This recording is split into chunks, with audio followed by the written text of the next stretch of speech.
din mismo ay nakatuklas sa katotohanan dahil umamin sa kanya mismo ang kanyang inang nga si Melania na siya ang may kasalanan kung bakit tuluyang nawala ang kanyang ama na si Darius. Kaya nanulumo sa katotohanan itong si Tali. Pinagbintingan niya ng gusto itong si Chris, ngunit ang masakit na katotohanan ngayon ay hindi niya alam kung paano unawain at intindihin na sarili pa niyang inang ang pumatay sa kanyang tatay. Kaya naman siya ay nagwala at gusto na nga niyang magsumbong sa mga pulis nang sa gayon ay maparusahan si Melania. Wala na siyang pakialam sa kanyang ina, lalong-lalo na at natuklasan niya kung anong klase siyang tao. Subalit si Melania ay hindi makakapayag. Ngayong alam na nga ni Tali ang totoo ay hindi niya hahayaan na makalayas nga ito at agad niya itong kinalalagad papunta kay Bea. Galit na galit itong si Tali dahil tala ba tinanggalan siya ng kalayaan ni Melania at itong si Bea.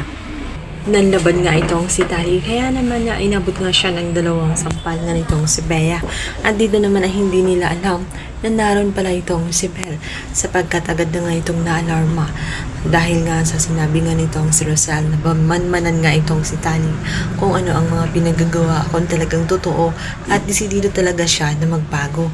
At dito nila nalaman din ang katotohanan dahil na rin sa ang isang tauhan na tinutukoy nga sa naturang video ay nalukit na nga nila dahil nga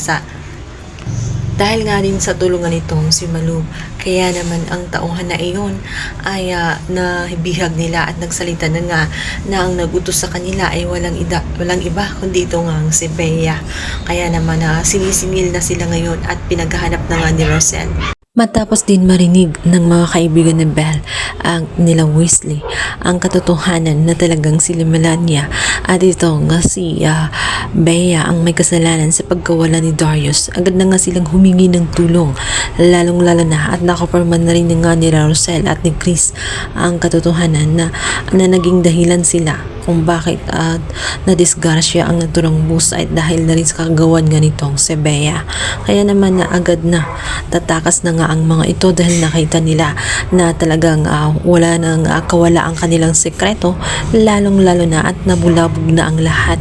Kaya panahon na para takasan ang mga ito kung makakatakas pa nga ba sila sa paniningil ng kanilang mga kasalanan. Gusto nang marinig ng mga kaibigan ni Belle, agad na nagmamadali si Bea at si Melania para takasan ang mga ito lalong-lalo na at nakatawag na rin ng tulong itong si Belle mula sa kanyang mga magulang. Kaya naman pinaghahabol na nga itong si Bea at Melania dahil hindi hahayaan ni Rosel at ni Chris na takasan nila ang kanilang mga kasalanan. Nais nito na managot ang mga ito sa lahat ng maraming kasalanan at patong-patong na kaso na kanilang kakaharapin.